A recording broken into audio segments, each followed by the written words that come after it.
டிஎன்பிஎஸ்சிக்கு தமிழில் அர்த்தம் பார்த்தோம்னா ஒரு கடும் தவம்னு தான் இருக்கும். ஏன்னா ஒரு முனிவர்கள், யோகிகள், ரிஷிகள் மாதிரி நாள் கணக்காக, மாத கணக்காக, வருஷ கணக்காக, டே நைட்டு தூக்கம் இல்லாமல், சரியான சாப்பாடு இல்லாமல், எங்கேயோ போயிட்டு சென்டரில் தூத்துக்குடியில் சேர்ந்துட்டு, சென்னையில் சேர்ந்துட்டு, கோயம்புத்தூரில் போய் சேர்ந்துட்டு, ஏதோ ஒரு மூலையில் கிராமத்துலேருந்து வந்து ஒரு சிட்டியில் சைடில் போயிட்டு ஒரு கிளாஸில் சேர்ந்து கடும் உழைப்பை கொடுத்து ஒரு மக்கள் சேவைக்கு போகணும், ஒரு அரசாங்க உத்தியோகத்தில் வந்து போயிட்டு நம்ம வேலை செய்யணும்னு நினச்சி தான் ஒவ்வொரு பையனும் படிக்கிறான். லட்சக்கணக்காக ஒவ்வொரு வருஷமும் ஒவ்வொரு சென்டர், ஒவ்வொரு எக்ஸாமுக்கும் 15 லட்சம் பேர், 14 லட்சம் பேர், 20 லட்சம் பேர் எழுதுறாங்க ஒரே ஒரு நாளில்.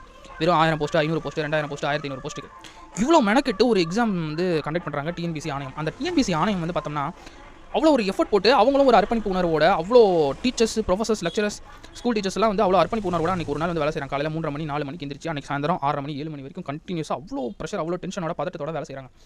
இவ்வளோ பெரிய புக் இருக்குது, அதை எப்படி கண்டக்ட் பண்ணணும், என்னென்ன ஃபோட்டோ எடுக்கணும், எங்கெங்கெல்லாம் சிக்னேச்சர் வாங்கணும், என்னென்ன வெரிஃபை பண்ணணும், அவ்வளோ ப்ரொசீஜர் ஃபாலோ பண்ணி எடுக்கிறாங்க. பட் இவ்வளோ எடுக்கிறாங்க, அவங்க கொஷின் பேப்பர் எந்த அளவுக்கு வந்து அழகாக செட் பண்ணுறாங்க அப்படிங்கிறது பார்த்தீங்கன்னா கண்டிப்பாக ஒரு 10 வருஷம் பின்னோக்கி தான் இருக்குது. என்ன கொஷின் பேப்பர் செட் பண்ணுறாங்கன்னு ஒன்றும் புரிய மாட்டேங்குது. பூமத்தனமாக தான் இருக்குது. கரெக்டான வேர்டு அதுதான். அப்படியே எக்ஸாம் எழுதுற ஒவ்வொருத்தரும் அவ்வளோ சித்திரவதை அனுபவிச்சு அப்படியே சோர்ந்து போய் கீழே உழுவுற மாதிரி இருக்குது ஒவ்வொரு கொஷினுமே.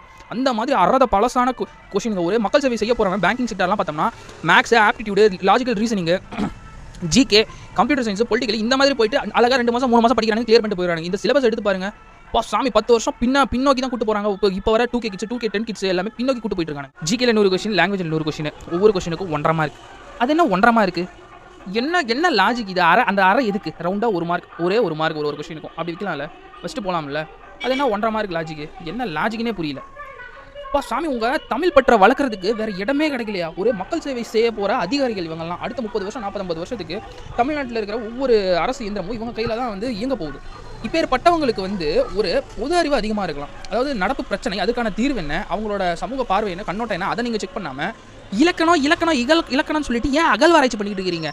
ஒரு அரசு அலுவலர்களாகவும் ஒரு அதிகாரிகளாகவும் வரப்போகிறவங்களுக்கு இலக்கணம் என்ன? அவங்க புலவர்களாக எழுத போகிறாங்க. திருவள்ளுவருக்கு அசிஸ்டண்ட்டாக 40-50 பேர் உட்காந்து திருக்குறளோ கம்பராமாயணமோ எழுத போகிறாங்க.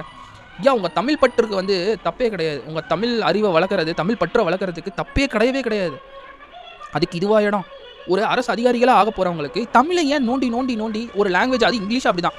போயம் என்ன, அந்த லைனில் வர கேரக்டர் என்ன, இந்த லெசனில் வர கேரக்டர் என்ன, அது ஆத்தர் யார், அந்த சினானிம் என்ன, அந்த ஃப்ரேஸ் என்ன, இது என்ன வந்து இந்த போயமோட ரிதம் என்ன, இது லாங்குவேஜ் பற்ற வச்சு அவன் என்ன பண்ண போகிறான்? மக்கள் பிரச்சனைக்கும் ஒரு மக்கள் வந்து ஒரு சர்வே கூப்பிட்றாங்க, ஒரு விஏ கிட்ட ஒரு பிரச்சனை ஓடி வராங்க. அவங்க கிட்ட போயிட்டு தமிழ் பற்ற காட்டுவாங்களா, இல்லை அவங்க வந்த பிரச்சனைக்கான தீர்வு இவங்க சொல்லுவாங்களா? என்ன வேலை செய்ய போகிறாங்க, அவங்க வாங்குற சம்பளத்துக்கு என்ன வேலை செய்ய போகிறாங்களோ அதுக்குண்டான அறிவை செக் பண்ணுறது தானே உண்மையான கேள்வி முறை. அதை விட்டுவிட்டு இதை பாருங்க, முனைமம், நீடனு, போகம், ஓலக்கம், கக்கல், கரிசல், அணிகம், செற்றம், முரல், வருவி, வாழை, வியாழம், வியாக்கியானம், இதெல்லாத்தையும் நீங்கள் வந்து மீட்டெடுக்கிறது வந்து தப்பே கிடையாது. இதை மீட்டெடுக்கிறதுக்கு இதுதான் இடமா?